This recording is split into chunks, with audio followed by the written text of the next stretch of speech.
நான் ஸ்தோத்திரிக்கிறேன், மகிமைப்படுத்துகிறேன்.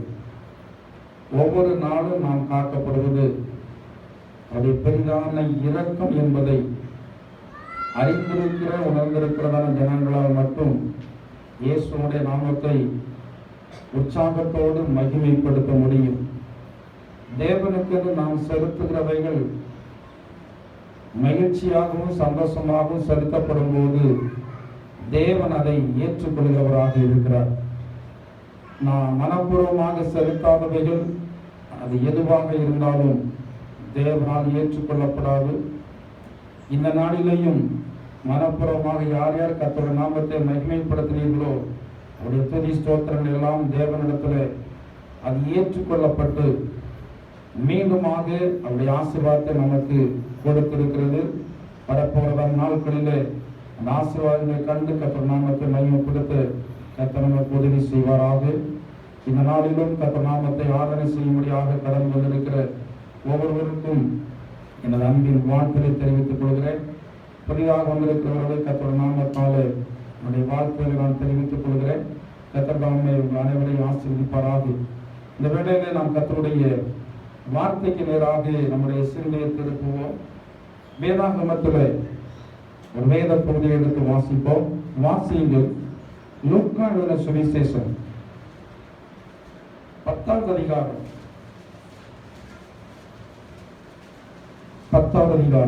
41-42 வசனத்தை வாசிப்போம். இயேசு அவளுக்கு பிரதியுத்தரமாக,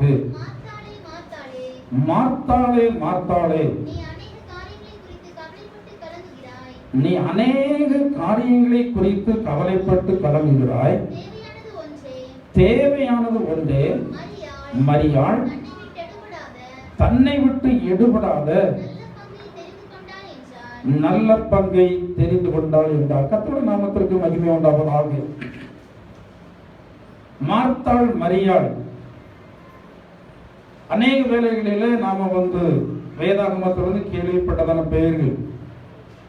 ஒரே வீட்டில் 2 சகோதரிகள், ஒன்று மார்த்தாள் ஒன்று மரியாள். இந்த இருவருடைய செயல்பாடுகளும் வேறு வேறு விதங்களிலே இருந்ததை நாம் இந்த வேத பகுதியில வாசிக்க முடியும். மார்த்தாள் அநேக காரியங்களை குறித்து கவலைப்பட்டாள். மரியாள் ஒரே ஒரு காரியத்திற்காக அவள் விரும்பினாள் என்று சொல்லி வேதத்தில் பார்க்கிறோம்.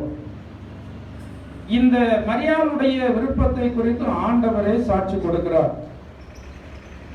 வேதாகமத்தில் சில ஜனங்களை குறித்து ஆண்டவர் சாட்சி கொடுத்ததை நாம் வேதத்தில் அறிகிறோம்.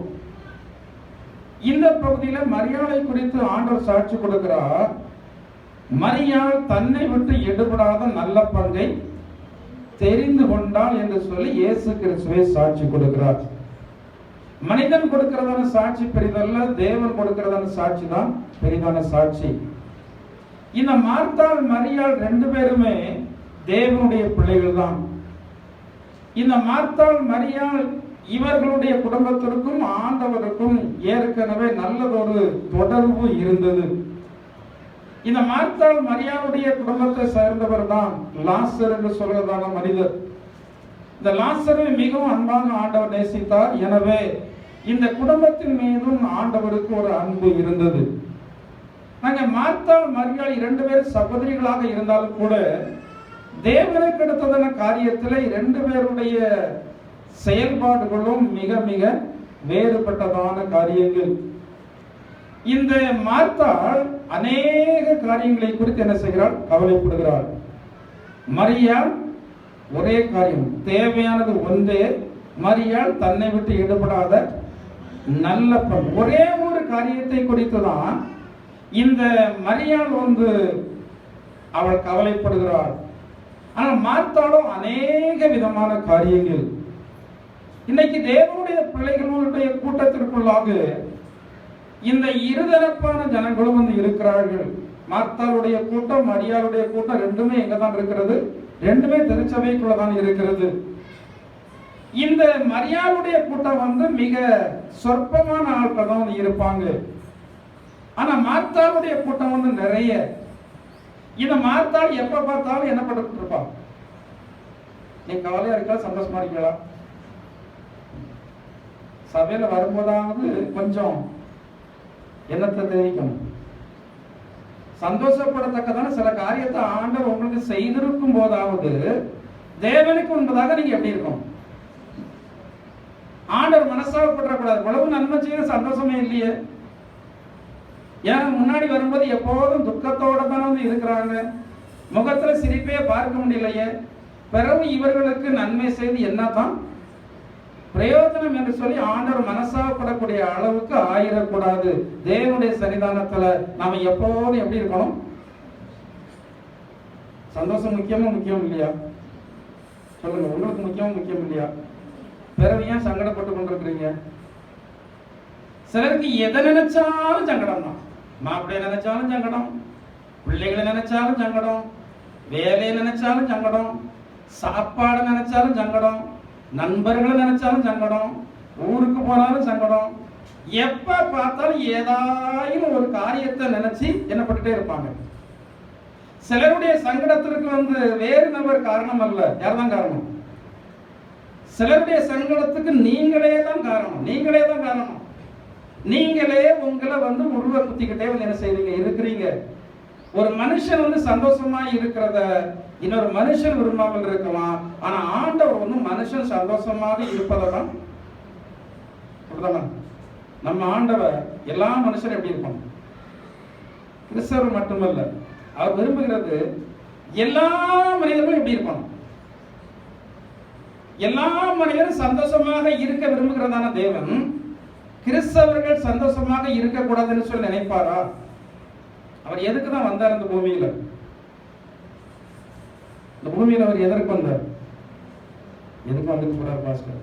உங்களுக்கு தெரிஞ்சிருக்கணும். முதல்ல இயேசு கிறிஸ்து இந்த பூமியில வந்தது எதற்காக? எல்லா ஜனத்திற்கும் மிகுந்த எல்லாரும் சந்தோஷமாக இருக்க வேண்டும். ஆனா இங்க இருக்கிறதான ஜனங்கள்லயே நான் உங்க முகத்தை பார்த்துட்டு சொல்லி, இதுக்கு தீர்க்கதரிசனமே தேவையில்லை. யாரெல்லாம் சந்தோஷமா இருக்கிறீங்க, யாரெல்லாம் துக்கமா இருக்கிறீங்க, யார் யாருக்கெல்லாம் என்னென்ன எண்ணம் உங்களை சங்கடப்படுத்தி கொண்டிருக்கிறது, யார் யாருக்கெல்லாம் என்னென்ன செயல்பாடுகள் இல்ல, சிலருக்கு சிலரை குறித்து சில சங்கடம், இது எல்லாம் உங்களுக்குள்ள இருக்கிறது. இவங்க எல்லாவற்றையும் மூட்டை கட்டி இங்க வச்சிடணும். தேவனுடைய சன்னிதானத்துல வரும்போது மூட்டை கட்டி தூரத்துல வச்சிடணும். கர்த்தருக்குள் மகிழ்ச்சியா இருப்பதுதான் உங்களுடைய எப்ப பார்த்தாலும் தேவன் எப்படி இருக்கணும்? எப்படி இருக்கணும்? உங்க முகத்தை பார்த்தாலே எப்படி தெரியும்? இது கழுத்துல சில சிலுவையை போட்டிருப்பாங்க, ஆனா மூஞ்சி எப்போதும் எப்படி இருக்கும்? சிலுவையை வெளியே தெரிய மாதிரி நீங்க போட்டீங்கன்னா கட்டாயம் நீங்க எப்போதும் எப்படி இருக்கணும்? கட்டாயம் எப்போதும் சந்தோஷமா இருக்கணும். இல்லைன்னா கமுக்கமா வெளியே தெரியாம தூக்கி உள்ள போட்டு மறைச்சு வச்சுக்கணும். வெளியே யாருன்னு காட்டக்கூடாது. சிலருக்கு கிறிஸ்தவர்கள் என்று காட்டி கொள்வதில்லை ரொம்ப ஒரு கௌரவம். நான் அநேகரை வந்து பார்த்துருக்கிறேன். அவங்க அந்த சிலுவையை டாலர்ல போட்டுட்டு அவங்க அப்படி நடந்து போறத பார்த்தா அந்த சிலுவை அப்படியே ஆடிட்டே இருக்கும். அவர்களுக்கு நான் கிறிஸ்தவன் என்பதை காட்டுகிறேன் என்று சொல்லி சிலருக்கு, அநேக ஜனங்களுக்கு மிக மிக ஒரு மகிழ்ச்சி. ஆனா அதை எங்க பார்க்க முடியல? எங்க பார்க்க முடியல? இன்னும் சிலருக்கு என்ன வரல, என்னத்த சொன்னாலும் நாங்க வந்து சந்தோஷமா இருக்கோம், இருந்துட்டு போங்க. தேவன் சந்தோஷமா இருக்க விரும்புறாரு. சபை நடத்துக்கிறதா நானும் நீங்க சந்தோஷமா இருக்க விரும்புறேன். நீங்க சந்தோஷமா இருக்க வேண்டும் என்பதன் அடிப்படையில தான் நான் உங்களுக்கு என்ன பண்றேன், போதகம் பண்றேன். இந்த போதகத்தை நீங்க ஏற்றுக்கொண்டா உங்களுக்கு என்ன வந்துடும்? இன்னையில இருந்து நீங்க எப்படி இருக்க போறீங்க? உங்க வீட்டுல போன உடனே வீட்டுல இருக்கிறவங்க சொல்லணும், இன்னைக்கு என்ன ரொம்ப சிரிப்பா இருந்த மாதிரி இருக்கு சொல்லணும். பக்கத்து வீட்டுக்காரங்க சொல்லணும், இன்னைக்கு என்ன ரொம்ப உற்சாகமா இருக்கிற மாதிரி இருக்கிறது சொல்லணும். எல்லாம் எங்கிருந்து வருகிறது? தேவனிடத்துல இருந்து உங்களுக்கு சந்தோஷம் வருகிறது. தேவன் விரும்புகிறதான காரியம் என்ன? நீங்கள் எப்போதும் சந்தோஷமா இருக்க வேண்டும். அநேக காரியங்களை குறித்து உங்களுக்கு கவலை வேண்டாம். ஏனென்றால் வேதம் சொல்கிறது, கவலைப்படுகிறதுனால எவன் தன் சரீர அளவோடு ஒரு முழத்தை கூட்டுவானா? குறைக்க முடியுமா? குறைக்க முடியுமா? குறையும். ஆனா நிறைய பேர் அப்படி சொல்லி படைத்தாங்க, கூட்டவும் முடியாது, குறைக்க முடியாது சொல்லி படைத்தாங்க. வேதம் சொல்கிறது, கவலைப்படுகிறதுனால் சரீரம் வந்து என்ன செய்து போகும்? ஒடுங்கி போகும், சரீரம் ஒடுங்கி போகும். சரீரம் ஒடுங்கும் போது உங்களுடைய சரீரத்தினுடைய சுகம் பாதிக்கப்படும்.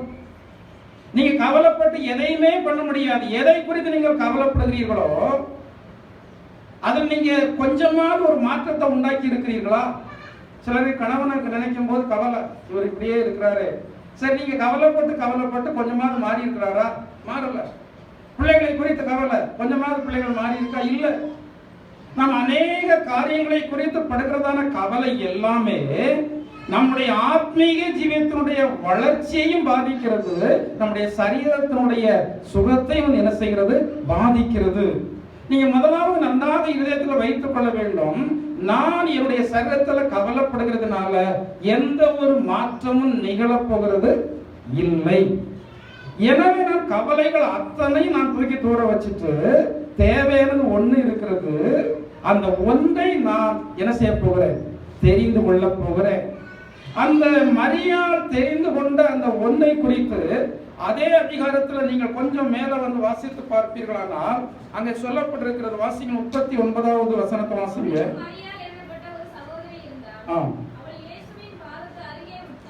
அவள் இயேசுவின் பாதத்து அருகே உட்கார்ந்து அவருடைய வசனத்தை கேட்டுக் கொண்டிருந்தால் போதும். மரியாள் என்று சொல்கிறதான அந்த சகோதரி இயேசுனுடைய பாதத்து அருகே உட்கார்ந்து எதை கேட்டிருந்தார்? வசனத்தை. முதலாவது வீட்டுக்கு கூட்டிட்டு வந்தது யாருன்னா இயேசுவா. அதுக்கு முந்தின வசனத்துல இருக்கு. கூட்டு வந்தது யாரு? கூட்டு வந்தது மார்த்தாள். கூட்டி கொண்டு வீட்டுல விட்டுட்டு போயிட்டா. சமையல் கட்டுக்கு போயாச்சு. நீர் வந்தீரா உட்காரு என்னமும் செய்யும். எனக்கு இப்ப கவலை இருந்தது. எனக்கு இப்ப கவலை சாப்பாடு போடணும். வந்த உங்களை என்ன செய்யணும்? உபசரணை பண்ணணும். எனவே நான் போறேன், என்ன பண்ணிக்கிட்டு இருக்குன்னு சொல்லிட்டு இப்ப பட்டு விட்டுட்டு போயிட்டா. அழைத்து கொண்டு வந்தது மார்த்தா. ஆனால் அவருடைய பக்கத்துல உட்கார்ந்து இருக்கிறது யாரு? பக்கத்துல உட்கார்ந்து இருக்கிறது யாரு? மரியாள். இன்னைக்கு அநேகர் இயேசு கிறிஸ்துவை அழைத்து உங்களுடைய இதயத்துக்கு வைத்திருக்கிறீங்க. கிறிஸ்தவர்கள் எல்லாருக்கும் யாரை குறித்து நம்பிக்கை இருக்கிறது? இயேசு கிறிஸ்துவை குறித்து நம்பிக்கை இருக்கிறது. இயேசு கிறிஸ்து விரோதமாக ஒருத்தர் பேசினாலே உங்களுக்கு கோபம் வருகிறது. கிறிஸ்தவ மதத்துக்கு விரோதமாக ஒருத்தர் பேசினாலே கோபம் வருகிறது. ஏன்னா நீங்க கிறிஸ்துவ ஏற்றுக்கொண்டிருக்கிறபடினால உங்களுக்குள்ள இப்படிப்பட்டதான சங்கடங்கள்லாம் வரத்தான் செய்கிறது. ஆனா இவைகள் எல்லாவற்றிற்கும் மேலாக இந்த மரியாளுக்கு இருந்ததான ஒரு எண்ணம் என்னவென்றால், இயேசு கிறிஸ்துவனுடைய பக்கத்துல உட்கார்ந்து என்ன கேட்கணும்? என்னத்தை கேட்கணும்? வசனம் கேட்டு எதுக்கு? பல நேரம் பிரசங்கம் பண்ணிட்டு இருக்கேன். எதுக்கு சொல்லுங்க? எதுக்கு பிரசங்கம் பண்றேன்? சில இடங்கள்ல சில மீட்டிங் போயிட்டு வந்தா அங்க போயிட்டு வர்றவங்க கிட்ட சிலர் கேட்பாங்க, எங்க போயிட்டு வரீங்க? சர்ச்சுக்கு போயிட்டு வரோம். இன்னைக்கு பிரசங்கம் நல்லா இருந்துச்சு அப்படிம்பாங்க. என்ன பேசினாரு? நல்லா இருந்துச்சு. என்ன பேசினாரு? என்னமோ பேசினாரு. எப்படி இருந்துச்சு? என்னமோ பேசினார், நல்லா இருந்துச்சு. இன்னைக்கு ஜனங்கள் கர்த்தருடைய வார்த்தையை கேட்டுட்டு அப்படியே விட்டு போய் விடுகிறார்கள். இங்க கேட்டதோட விட்டு போய் விடுகிறார்கள். சில இடங்கள்ல பார்த்தா சபையில பிரசங்கத்தை என்ன எடுப்பாங்க? ஏன்னா நம்ம இடத்துல உள்ளவங்க ரொம்ப ஞாபக சக்தி உள்ளவங்க, அவங்களுக்கு குறிப்பே தேவை கிடையாது. குறிப்பே தேவை கிடையாது. ஏன்னா எப்பனாலும் அவருடைய இதயத்துல, அதாவது நான் வெளி இடங்கள்ல பேசினதான சில பிரசங்கங்கள்ல இப்ப சொல்றாங்க. கொஞ்ச நாளைக்கு முன்னாடி ஒரு 15-17 வருஷம் இருக்குன்னு நினைக்கிறேன், நேரக டிவி சேனல்ல நான் பிரசங்கம் பண்ணேன். அது எங்கேயோ இருந்து ஒரு சகோதரன் கேட்டிருக்கிறாரு. இப்ப கொஞ்ச நாளைக்கு முன்னாடி தூரத்துல இருந்து ஒருத்தர் கேட்டிருக்கிறாரு. இப்ப கொஞ்ச நாளைக்கு முன்னாடி அவர் சொல்றாரு, நீங்க இத்தனை வருஷத்துக்கு முன்னாடி இந்த வசனத்தை வச்சு என்ன செய்வீங்க? இந்த வசனத்தை வச்சு பேசுனீங்க, அது எனக்கு பிரயோஜனமா இருந்து சொல்றாரு. இன்னொரு நபர் ஒரு 20 வருஷம் இருக்கும், 20 வருஷத்துக்கு முன்னாடி மாத்தாண்டத்துல ஒரு சபையில பேசினதுன்னு சொல்றாரு.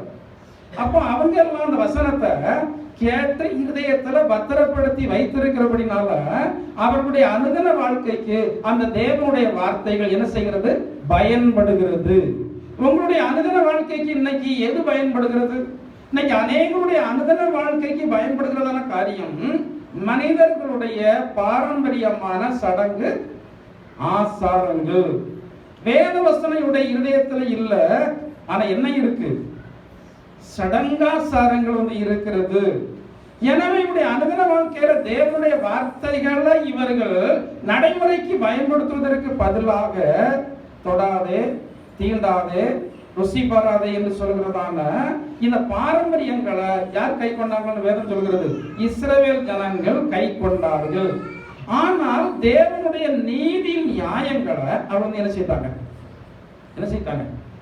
விட்டு விட்டார்கள்.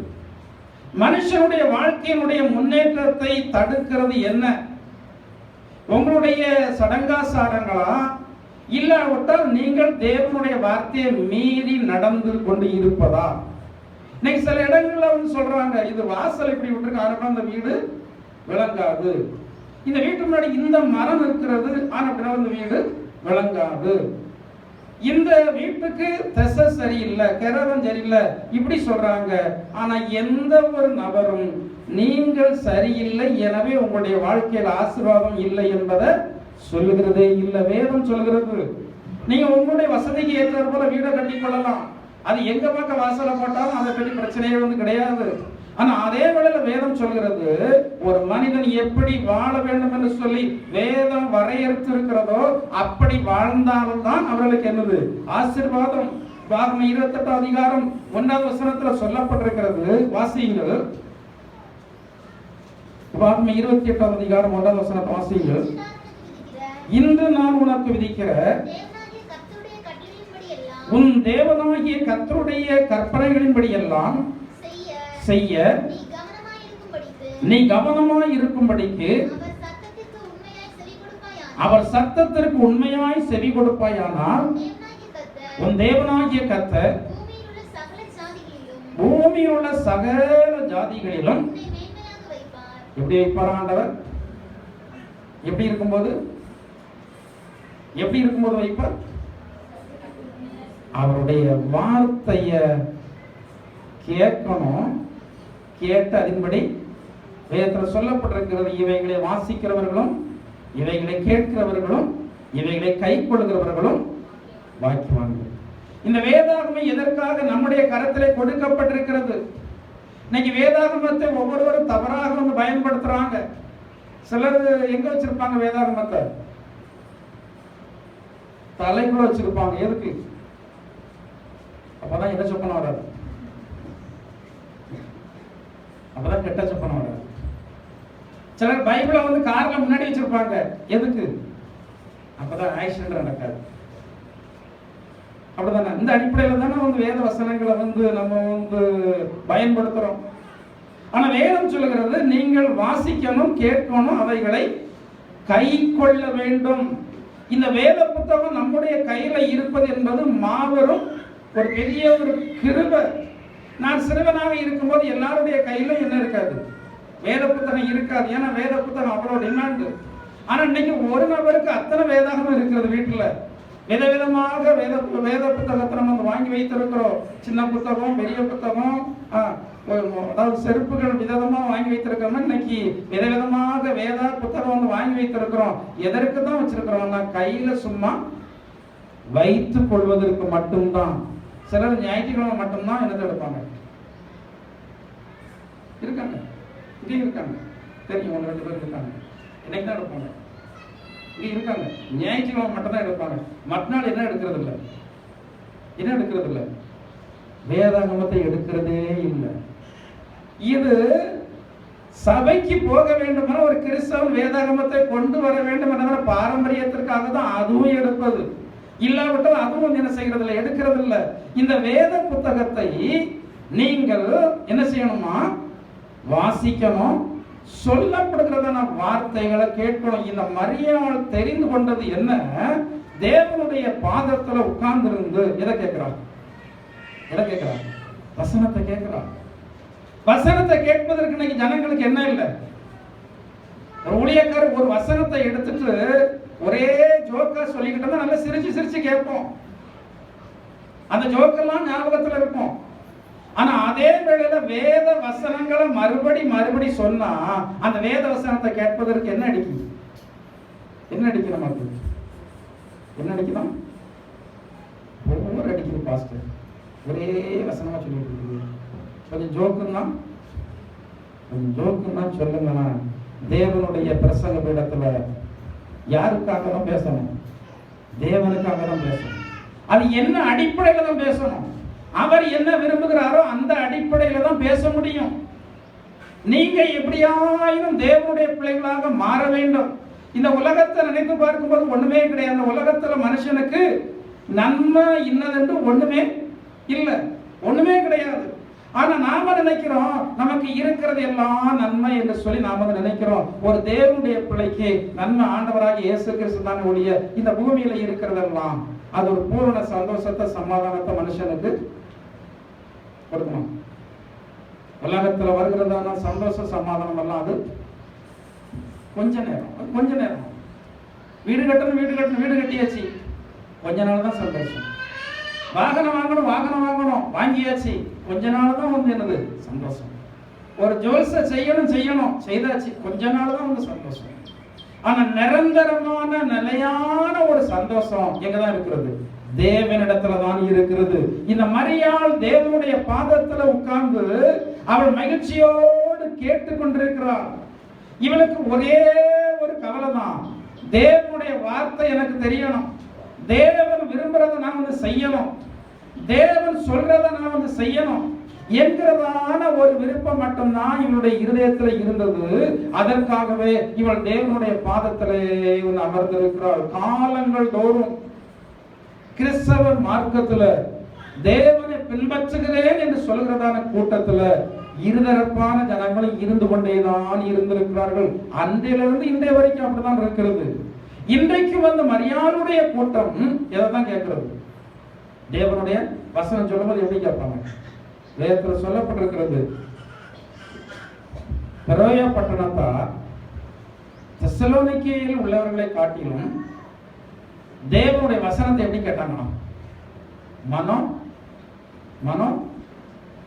விருப்பத்தோடு எதை கேட்பது? வசனத்தை கேட்பது. இந்த விருப்பத்தோடு வசனத்தை கேட்டால் மட்டுமே இந்த வசனம் வந்து என்ன செய்ய செயல்படும். விருப்பம் இல்லாமல் கேட்கிறதான வசனம் இருதயத்தில் அது செயல்படாது. தேவனுடைய பிள்ளைகள் எப்ப பார்த்தாலும் தேவனுடைய வார்த்தையினால் அவருடைய இருதயம் எப்படி இருக்கணும்? நிரம்பி இருக்கணும். தேவனுடைய வசனத்தை கேட்டு செய்யறவங்க இரண்டு விதமான கூட்டத்தார் இருக்காங்க. ரெண்டு விதமான கூட்டத்தார் தேவனுடைய வார்த்தை எப்படி செய்யறாங்க. ஒன்று, தேவன் மேல உள்ளதான அன்புல யாருடைய வார்த்தையை கேட்பது? தேவனுடைய வார்த்தையை கேட்பது.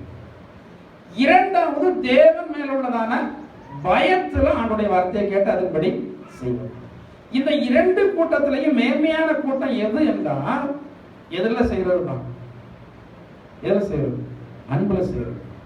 நம்ம பிள்ளைங்க இருக்கிறாங்க, பயந்து கீழ்ப்பிடிக்கிறதான பிள்ளைங்களும் இருக்காங்க. சரி, நம்ம அம்மா அப்பா என்ன படக்கூடாது, வேதனைப்படக்கூடாது, இந்த அன்புல கீழ்ப்படிந்து இருக்கிறதான பிள்ளைகளும் இருக்காங்க. இன்னைக்கு அதிகமாக அன்புல கீழ்ப்படுகிறதான பிள்ளைகளை காட்டிலும் எதுல வந்து கீழ்ப்படுகிற பிள்ளைகள் தான் நிறைய. எதுல உங்க பிள்ளைங்க எப்படி இருக்காங்க? அந்த அன்புல கீழ்ப்படுகிற பிள்ளைகள் இருக்காங்க பாருங்க.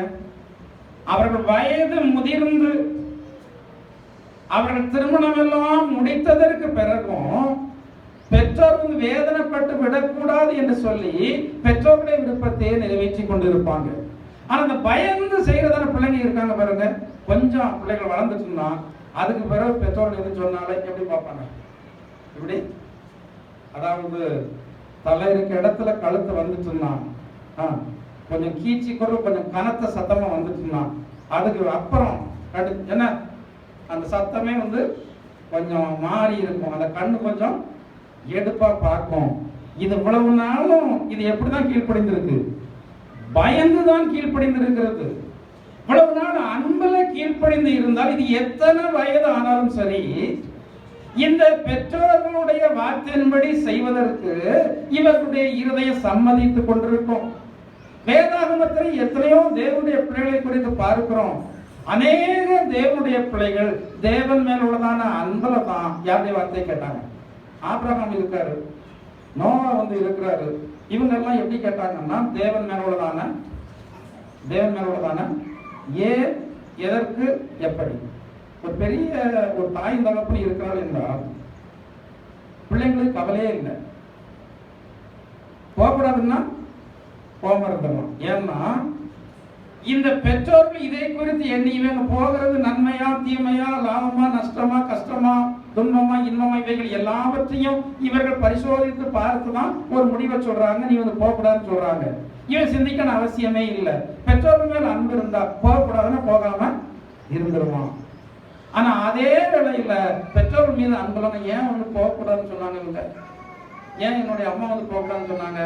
1000 கேள்வி 1000 கொஸ்டின். இதுக்கு விட தெரியாம நான் வந்து என்ன செய்ய மாட்டேன், இருக்க மாட்டேன். இயேசு கிறிஸ்துவின் வார்த்தை வேதாகமத்தில் எழுதப்பட்டிருக்கிறது. அது 7 தரம் உருக்கி புடமிடப்பட்ட வெள்ளிக்கு சமானமாய் இருக்கிறது. இந்த வார்த்தைகள் என்ன இல்லை, கண்ணை மூடிட்டு நம் தேவனுடைய வார்த்தைக்கு கீழ்ப்படிந்து நடக்கலாம். தேவனுடைய வார்த்தைகள் சொல்வதை நம்ம வந்து கட்டாயம் வந்து கேட்கணும். தேவனுடைய வார்த்தைகள் எந்த அளவுக்கு நம்முடைய இருதயத்தில் இருக்கிறதோ அந்த அளவுக்கு நீங்கள் ஆசீர்வதிக்கப்பட்டவர்களாக இருப்பீர்கள். ஏன்னா வேதம் சொல்கிறது, தேவனுடைய வார்த்தை உங்களை என்ன செய்யும், உயர்த்தும். தேவனுடைய வார்த்தை உங்களுக்கு வழிகாட்டும். தேவனுடைய வார்த்தை உங்களுக்கு ஞானத்தை கொடுக்கும். தேவனுடைய வார்த்தை நீங்க போகிறதான வருகிறதான இடங்களில் எப்படி எப்படி நடந்து கொள்ள வேண்டும் என்றதான ஆலோசனை இதுதான் கொடுக்கிறது. தேவனுடைய வார்த்தை தான் கொடுக்கிறது. மரியாளுக்கு ஒரே ஒரு கவலை, எனக்கு யாருடைய வார்த்தை வேணும்? யாருடைய வார்த்தை வேணும்? தேவனுடைய வார்த்தை வேணும். இந்த மரியாள் கவலைப்படுவதற்கான காரணம் என்ன? ஒரு வசனம் கூட ஒன்று வாசிங்க. லூக்கா சுவிசேஷத்திலேயே 7வது அதிகாரம் 47வது வசனத்தை வாசிங்க.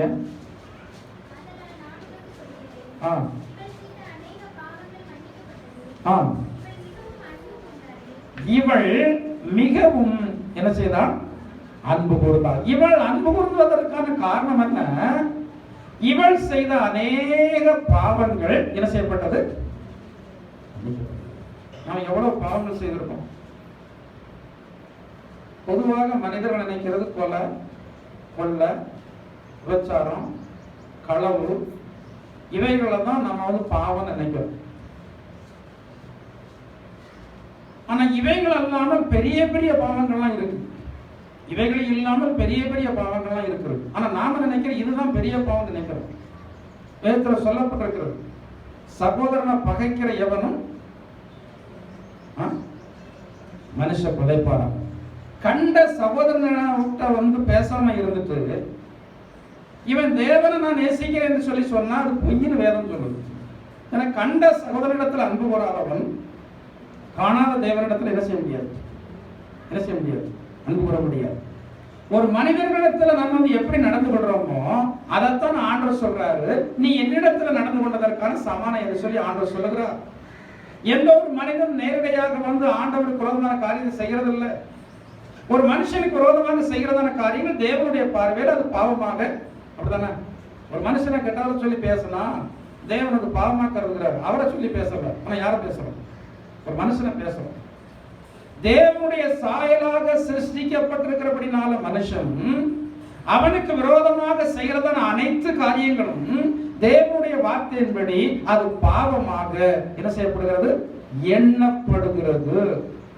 ஏனென்றால் மனுஷன் யாராக இருந்தாலும், கிறிஸ்தவனோ கிறிஸ்தவ அல்லாதவர்களோ, அத்தனை பேர் யாரால் உண்டானவர்கள்? தேவனால் உண்டானவர்கள். அவர்கள் தேவனுடைய சாயலாக இருக்கிறபடினால ஒரு மனுஷனுக்கு கஷ்டத்தை கொடுத்தா யாருக்கு சகிக்காது? யாருக்கு சகிக்காது? எந்த மனுஷனாக, கிறிஸ்தவர் மட்டுமல்ல, எந்த ஒரு மனுஷனுக்கு ஒரு மனுஷன் கஷ்டத்தை கொடுத்தாலும் நாம் சேவிக்கிறதான தேவனுக்கு அது என்ன செய்கிறது இல்லை, பொறுக்கிறது இல்லை. எனவே அதை ஆண்டவர் பாவமாக கருதுகிறார். அப்படி பார்த்தால் நம்ம எவ்வளவு பாவங்கள் அனுதினமும் எதிர்க்கிறோம், செய்யலையா? பாவம் செய்யாத மனுஷன் பூமியில இல்லை. சொல்ல போனா நித்தமும் எதுதான், நித்தமும் பாவம். நிறைய பேர் வெளியே பாவம் செய்கிறது இல்லை, ஆனா இருதயத்துல முழுசும் எழுதணும். அப்படி சொல்லப்பட்டது, அவருடைய இருதயம் கொள்ளையினாலும் அநீதத்தினாலும் பொல்லாப்பினால் கசப்பினால் வைராக்கியத்தினால் எப்படி இருக்கு? நிறைந்து இருக்கிறது. அவர்களை குறித்து வேதம் சொல்லுகிறது, வெள்ளை அடிக்கப்பட்டதான கல்லறை வெளியே அலங்காரமாக இருக்கிறது, ஆனா உள்ளே திறந்தால் நாற்றம். இதே போல அநேக கிறிஸ்தவர்களுடைய வாழ்க்கை வெளியே கிறிஸ்தவர்களாக வந்து காட்டுகிறார்கள். ஞாயிற்றுக்கிழமை வந்து ஆராதனைக்கு வருகிறார்கள், சபையில முதலிடத்துல உட்கார்ந்து இருக்கிறாங்க, சபையில வந்து பாடுறாங்க, ஆண்டவருக்குன்னு சொல்லி கொடுக்கிறாங்க, எப்ப பார்த்தாலும் ஆண்டவரை பற்றி வாயில சொல்றாங்க. ஆனா அவருடைய இருதயமோ தூர இருக்கு. கிறிஸ்தவர்களுக்கெல்லாம் கிறிஸ்தவ மார்க்கத்தின் மேல என்ன இருக்கு? பக்தி இருக்கு. ஆனா வேதம் சொல்கிறது இந்த பக்தி எதுல மட்டும்தான் இருக்கு? தேசத்திலையும் வாயிலையும் மட்டும்தான் இருக்கிறதே ஒழிய அது எங்க இல்லை. ஆண்டவரே என்னுடைய இருதயம் எப்படி இருக்கு? இருதயம் பொல்லாத என்னைக்கா சொல்லியிருக்கலாம், அடுத்தவங்க எப்படி சொல்லியிருக்கிய, என்ன பொல்லாத காரியத்தை செய்யறா, என்ன பொல்லாத காரியத்தை பேசுறா. நீங்க உங்களை பார்த்து ஆண்டவர்கிட்ட என்னைக்கா சொல்லியிருக்கலாம்? சொல்லலையா? சொன்ன மாதிரி தெரியல. என்ன சொல்லு? நான் சொல்லியிருக்கேன், ஆண்டவரே நான் எப்படி இருக்கிற உங்களுடைய பார்வையில பொல்லாதவனா. ஏன் பொல்லாதவனா இருக்கிறேன்னா, சில காரியங்களை வந்து நம்ம விடனாலும் நம்முடைய இதயத்துல விட முடியல, சில வைராக்கியங்களை விடனாலும் நம்ம விட முடியல, கோபத்தை விடனாலும் விட முடியல, பொறாமையை விடனாலும் விட முடியல, அடுத்தவங்க நல்லா இருக்கணும்னு நினைச்சாலும் நம்ம நினைக்காம இருக்க முடியல. அடுத்தவங்க கெட்டு போயிட மாட்டார்களா, இதைத்தான் நாம வந்து நினைத்துக் கொண்டிருக்கிறோம். எனவே நம்முடைய இருதயம் எப்படி இருக்கிறது? பொல்லாத இருதயமும் அநீதி நிறைந்ததுமா இருக்கிறது. இந்த இருதயத்தை எந்த மனுஷன் அறிய முடியுமா? முடியாது. எந்த மனுஷன் அறிய முடியாது. யாரால் தான் அறிய முடியும்? மனுஷனுடைய இருதயம் ஆழமான ஒரு தண்ணீரை போல இருக்கு. ஆழமான தண்ணீரை போல இருக்கிறது. ஆழமான தண்ணீருக்குள்ள என்ன இருக்கிறது தெரியாது. இதே போல மனுஷனுடைய இதயத்தினுடைய ஆழத்திற்குள்ள என்ன இருக்கிறது நமக்கு வந்து என்ன செய்யாது, தெரியாது. நம்முடைய இருதயம் அவ்வளவு திருக்குள்ளது கெடுதலுமாய் இருக்கிறது. அவ்வளவு சுபாவத்தையும் அனுதினம் ஆண்டவர் என்ன செய்யறாரு? மன்னிக்கிறார். அனுதினம் மன்னிக்கிறார். தேவன் அன்பு கூர்ந்தது உங்களுக்கு தெரியுமா? தேவன் அன்பு கூர்ந்து உங்களுக்கு செய்து கொண்டிருக்கிற செயல்பாடுகள் உங்களுக்கு தெரிந்திருக்கிறதா? நிறைய பேருக்கு தேவன் உங்களை அன்பு கூர்ந்து நடத்துகிறார் என்பது தெரியவில்லை. நிறைய பேருக்கு தெரியவில்லை. உங்களுடைய வாழ்க்கையில அதாவது ஆண்டவர் அனுமதிக்கிற சில சிறிய சிறிய கஷ்டங்களை நீங்கள் நினைத்துக் கொண்டு நீங்கள் எண்ணிக்கொண்டிருக்கிறீர்கள், ஆண்டவர் என் பேரில் அன்பா இல்லை என்று சொல்லி நீங்கள் எண்ணிக்கொண்டிருக்கிறீர்கள். தேவன் உங்க மேல அன்பாக இருந்து எத்தனை வேலைகளில உங்களுக்கு நன்மை செய்திருக்கிறார். நீங்கள் இந்த அளவுக்கு இருப்பது தேவனுடைய அன்பல்லவா காரணம்? இந்த அளவுக்கு சுகமாக இருப்பது தேவனுடைய அன்பல்லவா காரணம்? இந்த அளவுக்கு நீங்கள் வேலை செய்வது தேவனுடைய அன்பல்லவா? இந்த அளவுக்கு உங்களுடைய பொருளாதாரம் உயர்ந்திருப்பது தேவன் உங்கள் மேல் வைத்ததான அன்பு அல்லவா? இந்த அன்பை எல்லாம் நீங்கள் நினைத்து பார்க்காதவாறு இருக்கிறபடினாலதான் உங்கள் மேல அன்பா இருக்கிறதான ஆண்டோடைய வார்த்தையை உங்களால இருந்து கேட்க இன்னைக்கே சொல்லியிருக்கிறோம். ஆண்டவரை என் மேல எவ்வளவு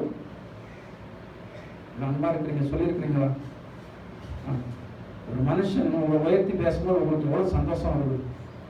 சந்தோஷம் வருதுல்ல? எவ்வளவு நீங்க நல்லவங்க, நீங்க செய்யற அந்த காரியம் எனக்கு ரொம்ப சந்தோஷமா இருக்குன்னு சொன்ன உடனே அதை கேட்டவங்களுக்கு எவ்வளவு சந்தோஷமா இருக்கு. என்னைக்காயும் ஆண்டவர்கிட்ட, ஆண்டவரை நீ இப்படி எனக்கு செய்கிற, எவ்வளவு அனுபவிச்சு எனக்கு நான் நன்மை செய்வீங்க சொல்லியிருக்கீங்களா? ஒத்துக்கிட்டாங்க. சிலர் இன்னும் ஒத்துக்கிட்டாங்க. சொல்லுங்க, என்னதான் இருந்தாலும் உங்க கணவர் நல்லவர் தானே சொல்லியிருக்கீங்களா? நினைக்காது ஆண்டவரே எனக்கு நல்ல அவரே நல்ல கணவர் சொல்ல போனா எல்லா மனைவியும் எப்படிதான் சொல்ல போறாங்க. எந்த ஒரு மனைவியும் கணவனை நல்ல கணவன் சொல்ல போறது இல்லை. எந்த ஒரு கணவனும் மனைவிய ஏன்னா இக்கரைக்கு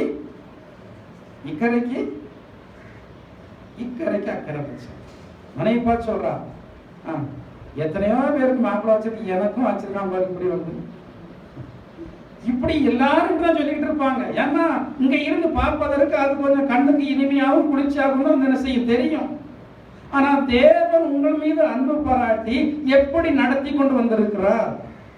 சின்ன சின்ன காரியங்கள் கூட தேவன் உங்கள் மீது அன்பு கூர்ந்தபடினால்தான் அது உங்களுக்கு அருளப்பட்டிருக்கிறது. பிள்ளைகள் அன்பு கூர்ந்து ஆண்டவர் தந்தது. குடிக்காத கணவனை தந்தது ஆண்டவர் அன்பு கூர்ந்து குடிக்காத கணவனை தந்திருக்கிறார்.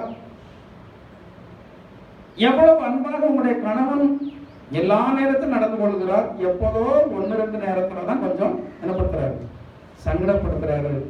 ஏன் அந்த சங்கடம் இன்னும் மாறாமல் இருக்குன்னா, ஏற்கனவே உங்க கணவனார ஆண்டவர் நல்ல கணவனாக தந்திருப்பதற்கு நீ யார சோத்திரம் போடல, யார சோத்திரம் போடல. நல்ல பெற்றோர்களை தந்திருக்கிறார், சோத்திரம் போட்டிருக்கீங்களா? நல்ல பிள்ளைகளை தந்திருக்கிற சோத்திரம் போட்டிருக்கீங்களா? போட்டிருக்கீங்களா? நல்ல சுகாதாரமான காத்த தந்திருக்கிறார், சோத்திரம் போட்டிருக்கீங்களா? திருக்கண என்ன வருது, தண்ணி வருது, சோத்திரம் போட்டிருக்கீங்களா? போட்டிருக்கீங்களா? தண்ணி பிடிக்கும்போது சோத்திரம் போட்டிருக்கீங்களா? பாவனாசில் உள்ள தண்ணி வீட்டில் தந்திருக்காரு, சோத்திரம் போட்டிருக்கீங்களா? உங்களுக்கு இதெல்லாம் வந்து நான் சொல்லும் போது வேடிக்கையா இருக்கும், இதெல்லாம் சின்ன காரியம். ஆனா இதையெல்லாம் தேவன் அனுமதித்தால் தான் நமக்கு கிடைக்கும். இல்லைன்னா என்ன செய்யாது, இல்லைன்னா கிடைக்காது, இல்லைன்னா கிடைக்காது நமக்கு. ஆனா இவைகளெல்லாம் நம்ம நினைத்து ஸ்தோத்திரம் போடாதபடினால தேவன் இன்னும் நம்ம அடுத்த ஒரு ஆசீர்வாதத்துக்கு நேராக கொண்டு போக, அடுத்த ஆசீர்வாதத்துக்கு நேராக கொண்டு போக முடியல. தேவன் நம்ம மீது உள்ளதான அன்பனால தானே இப்படிப்பட்டதான நன்மைகளெல்லாம் நமக்கு செய்து கொண்டு வருகிறார். தேவன் நம் மீது அன்பு கூர்ந்திருக்கிறபடினால அந்த அன்பு கூர்ந்த தேவனுடைய வார்த்தையை நம்ம என்ன செய்யணும், கேட்கணும். அவருடைய பாதத்தில் உட்கார்ந்து வார்த்தையை கேட்டு அதன்படி செய்தா யாருக்கு சந்தோஷம்?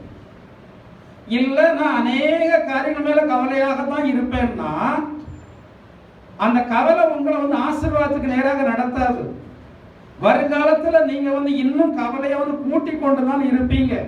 நீங்க இந்த கவலைகளை எல்லாம் நீங்கள் தூக்கி தூர வச்சிருங்க. அது எல்லாம் எப்படி நடக்கும்? தானா நடக்கும். உங்களுடைய பாரம், உங்களுடைய கவலை என்ன, என்னால் தேவனுடைய வார்த்தையை கேட்க முடியவில்லையே, என்னால் தேவனுடைய வார்த்தையின்படி என்ன செய்ய முடியலையே, என்ன செய்ய முடியல, நடக்க முடியவில்லையே. ஆண்டவரே, ஆண்டவரே நான் நடக்கணும்னு தான் நினைக்கிறேன், ஆனா என்னால இன்னும் மனப்பதறி என்ன பேசுறேன், என்ன பேசுறேன், என்னால இன்னும் மனம் பதறி மற்றவங்களை தரக்குறவும் என்ன செய்யறேன், பேசுகிறேன். ஆண்டவரே எனக்கு உடைய வார்த்தையினுடைய என்ன செய்ய முடியும்? உங்க நாவினுடைய அசைவு, உங்க நாவினுடைய அசைவு அடுத்தவர்களை ஆற்றக்கூடியதாகவும் தேற்றக்கூடியதாகவும் இருக்கணும். அப்படின்னா உங்களுக்கு திரும்ப ஆறுதலும் தேர்தலும் வரும். ஆனா உங்களுடைய நாவுடைய அசைவு அடுத்தவங்களை கஷ்டப்படுத்துதுன்னா உங்களுக்கு என்னதான் வரும்? அதாவது எது நம்ம வந்து விதைக்கிறோமோ அதுதான் திரும்ப திரும்ப வரும். வேற மாறி எதுவுமே வந்து வராது.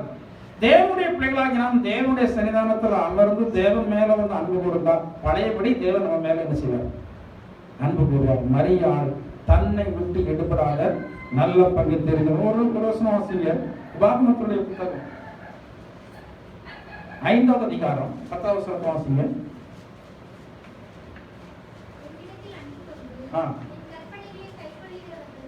என்னிடத்தில் அன்பு கூர்ந்து என் கற்பனைகளை கை கொள்கிறவர்களுக்கோ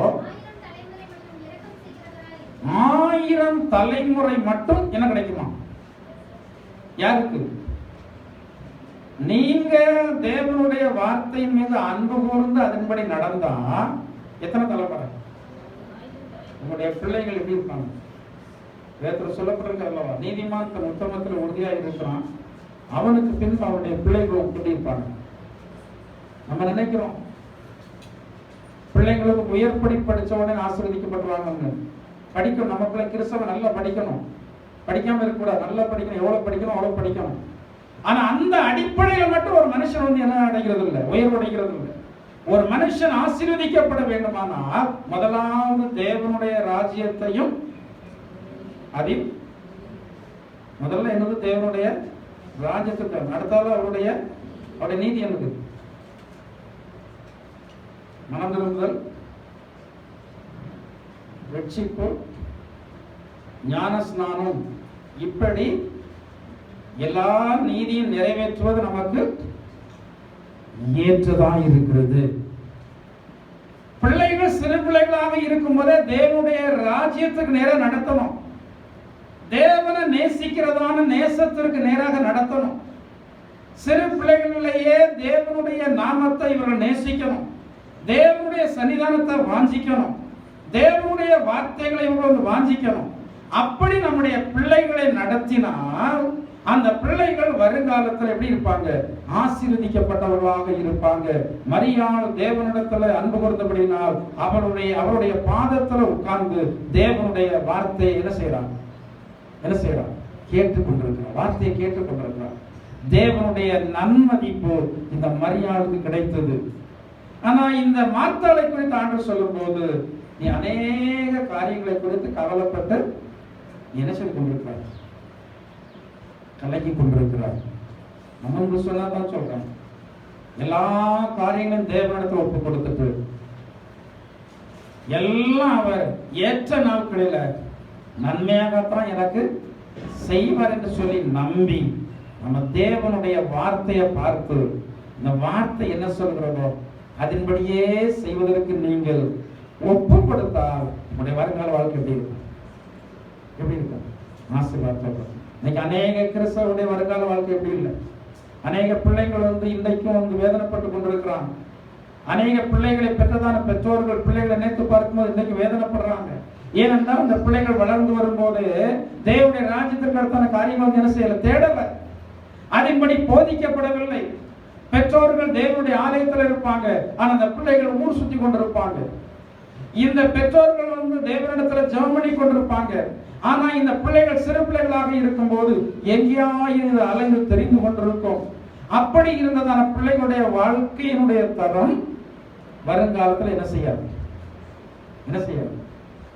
ஆசீர்வதிக்கப்படாது. அந்த கடைசி காலத்தில் நான் நிறைய இடத்துல பார்க்கிறேன், பெற்றோர்கள் நல்ல பக்தியுள்ள பெற்றோர்கள், ஆனா பிள்ளைகளிடத்துல ஒண்ணுமே இல்லை, கிறிஸ்தவம் ஒண்ணுமே இல்லை, ஆண்டவர் நம்பிக்கை இல்லை, வேதத்தை வாசிக்கிறது இல்லை, வேதத்தின்படி நடக்கிறது இல்லை. எப்படி இந்த பிள்ளைகளுடைய வாழ்க்கை ஆசீர்வதிக்கப்பட்ட வாழ்க்கையாக இருக்கும்? இன்னைக்கு பெண்கள் தேடும் போதும் சரி, மாப்பிள்ளை தேடும் போதும் சரி, எப்படி தேடுவாங்க? நல்ல வேலை பார்க்கறானா, நிறைய என்ன வாங்குறானா, நிறைய சம்பளம் வாங்குறானா, சம்பளம் வாங்குவான், நல்ல வேலையும் பார்ப்பான். ஆனா உங்க மகளுக்கு நல்லவர் கணவனா? இதெல்லாம் சரியா இருக்கும். ஆனா உங்க மகளுக்கு நல்லவர் கணவனா இருக்க மாட்டான். நல்ல ஒரு தேவனுடைய பிள்ளைகள் இந்த மரியாதை போல தேவனிடத்தில் அன்பு கூர்ந்து தேவனுடைய வார்த்தைகளை கேட்டு கை கொடுக்கிறதான பெற்றோர்கள் சொல்லுவாங்க, என் பிள்ளைக்கு வருகிறவன் மனம் திரும்பின கர்த்தருக்கு பயந்ததான ஒரு நபராக இருக்கும், தேவன் மேல அன்புள்ளதான ஒரு பிள்ளையாக இருக்கும். அது எனக்கு போதும். தேவன் பேர்ல அன்பு, கர்த்தருக்கு பயப்படுறதான பயம், இவைகள் ஒரு மனுஷனுக்கு இருக்குமானால் அப்படிப்பட்டதான மனைவியுடையதான கணவனுக்கு என்ன இல்லை? கவலை இல்லை. அப்படிப்பட்டதான கணவனை பெற்றிருக்கிறதான மனைவிக்கு என்ன இல்லை? ஆனா இன்னைக்கு நிறைய மனைவி மாதிரி என்ன பண்ணிட்டே இருக்கும்? கவலைப்பட்டுட்டே இருக்கிறவங்க ஆண்டவரே என் கணவனுக்கு நம்ம மேல என்னத்தை கொடுக்க, அன்பை கொடுக்க, உங்க மேல பயத்தை கொடுங்க ஆண்டவரே. இந்த தேவன் பேர்ல அன்பும் பயமும் வந்து விட்டதானா அவர் திசை கட்டு போகவே மாட்டார். அவர் தேவனுடைய வார்த்தையின்படி நடக்க ஆரம்பித்து விட்டாரானா உங்களுக்கு நல்லதொரு கணவனா இருந்து உங்களை பார்த்துக் கொள்வார். மனைவி கர்த்தருக்கு பயந்த அன்புள்ளதான ஒரு மனைவியாக இருப்பாள் என்றால் இந்த கணவனார் எப்படி பார்த்துக்குவார்? அன்னைக்கு நிறைய கிறிஸ்தவ குடும்பத்தோட மனைவிமாருக்கும் யார் மேல அன்புள்ள? தேவன் மேலே அன்புள்ள, கணவன் மேலே அன்புள்ள,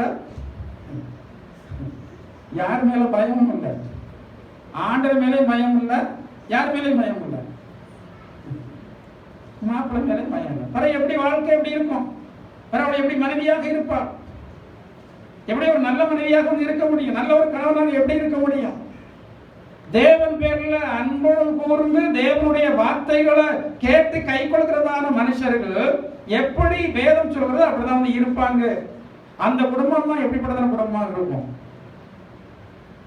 கிறிஸ்தவ குடும்பம் எப்படி இருக்கும்? மாதிரியான குடும்பமா இருக்கும். அன்னைக்கு நிறைய கிறிஸ்தவ குடும்பங்கள் எப்ப பார்த்தாலும் ஒரே சலசலப்பு தான்.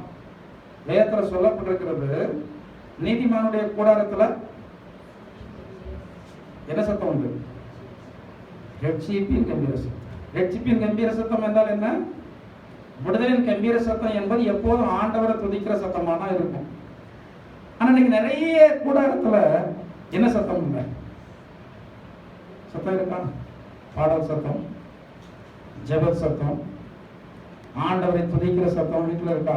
ஒரே என்ன சத்தம் தான் இருக்கும்? சண்டையினுடைய சத்தமா தான் இருக்கும். எப்படி ஆண்டவர் வீட்டுல இருப்பாரு? எழுதி போட்டிருக்கோம். வீட்டுல முன்னாடி சில வீட்டுல போனா நிறைய வீட்டுல எழுதி போட்டிருக்கோம், இயேசுவை வீட்டில் எழுதி போட்டோடனே வந்துருவாரா? இயேசுவை வீட்டின் தலைவர் எழுதி போட்டிருக்கோம். அந்த வீட்டுக்கு யார் தான் தலைவரா இருப்பா? இயேசு வந்த வீட்டுல என்ன இல்லையே, சண்டை இல்ல, சமாதான கேடு இல்ல. ஆனா இங்க எழுதி போட்டிருக்கிறது அப்படி எழுதி போட்டாலும் அங்க வீட்டுக்குள்ள சாத்தான் தலைவனாக இருக்கிறபடினாலதான் எப்ப பார்த்தாலும் எழுதுறோம். சரி, சண்டையிட்டு என்னத்தை சாதிச்சிங்க? 5 வருஷமா சண்டை தானே போட்டுட்டு இருக்கிய, 10 வருஷமா சண்டை தானே போட்டுட்டு இருக்கிறிய. என்ன நடந்துச்சு? என்ன நடந்திருக்கு? ஏதாவது மாற்றம் நடந்திருக்கா? இதுக்கு மேல வேற மாற்றம் நடைபெறாம பார்த்துட்டு இருக்காங்க அந்த சண்டையினால அப்படின்னு நினைக்கிறீங்களா? எதுவுமே பண்ண முடியாது. நீங்க எதுவுமே யாரையும் என்ன செய்ய முடியாது, பண்ண முடியாது. நீதிமானுடைய வீட்டுல என்ன சத்தம்? ரட்சிப்பின் கம்பீர சத்தம்.